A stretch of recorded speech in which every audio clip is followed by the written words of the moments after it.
Hello. അങ്ങനെ ഇന്ന് ഞങ്ങൾ രണ്ടുകൂടെ ഇവിടെ അടുത്തുള്ളൊരു പള്ളി കാണാനായിട്ട് പോകണം കേട്ടോ. ഈ നാട്ടിൽ ഞാൻ വന്നിട്ട് എപ്പോഴൊക്കെ പുറത്തിറങ്ങിയാലും ഞാൻ കാണുന്നൊരു പള്ളിയുടെ ഗോപുരമാണ് ഈ ഉയർന്നു നിൽക്കുന്ന ഈ പള്ളി. എന്നാൽ ഈ പള്ളി ഇന്ന് മൊത്തമായിട്ട് കാണാമെന്ന് വിചാരിച്ച് ഇറങ്ങിയതാണ്. നടന്ന് നല്ല ദൂരം ഉണ്ടായിരുന്നു. പോകുന്ന വഴിക്ക് നല്ല നല്ല കാഴ്ചകളെല്ലാം കണ്ട് ഏകദേശം പള്ളി അടുത്തെത്തി. ദൂരത്തുനിന്ന് കണ്ടപ്പോൾ എനിക്ക് പള്ളി കാണാനുള്ള എക്സൈറ്റ്മെൻറ്റ് കൂടി കേട്ടോ. നേരെ പള്ളി എടുക്കുക ചെന്ന് ഇതാണ് ഇവിടുത്തെ സെയിൻറ്റ് ഫിൻബാർ കത്തീഡ്രൽ. ഇവിടുത്തെ വളരെ പ്രശസ്തമായിട്ടൊരു പള്ളിയാണ് കേട്ടോ. ഒരുപാട് ചരിത്ര പ്രാധാന്യമുള്ളൊരു പള്ളിയാണ്. ഒരുപാട് വർഷം പഴക്കമുള്ളൊരു പള്ളിയും കൂടാണ് കേട്ടോ.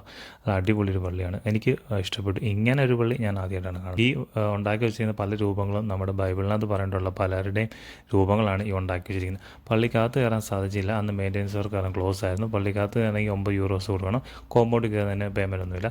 ഈ പള്ളിയുടെ ഏത് സൈഡിൽ പോയി നോക്കിയാലും ഓരോ ഫേസാണ് ഉണ്ടാക്കി. ബാക്കിൽ നോക്കുമ്പോൾ വേറൊരു ഫേസ്, സൈഡിൽ നോക്കുമ്പോൾ വേറൊരു ഫേസ്, അങ്ങനെ 4 സൈഡിൽ നോക്കിയാൽ 4 ഫേസ് നമുക്ക് കാണാൻ പറ്റും. നല്ല അടിപൊളി ഒരു പള്ളിയും നല്ലൊരു കോമ്പൗണ്ടുമാണ്. അങ്ങനെ പള്ളിയും കോമ്പൗണ്ടും മൊത്തം ചുറ്റി നടന്ന് കണ്ട് എനിക്ക് ഒത്തിരി ഇഷ്ടപ്പെട്ടു. കോർക്കിൽ താമസിക്കുന്നവരോ കോർക്ക് വിസിറ്റ് ചെയ്യാൻ വരുന്നവരൊക്കെ ഉണ്ടെങ്കിൽ ഈ പള്ളി ഒന്ന് ജസ്റ്റ് കണ്ടിട്ട് പോകാൻ ശ്രമിക്കണം കേട്ടോ. ഓക്കെ, അപ്പോൾ അടുത്ത വീഡിയോ കാണാം. Bye bye.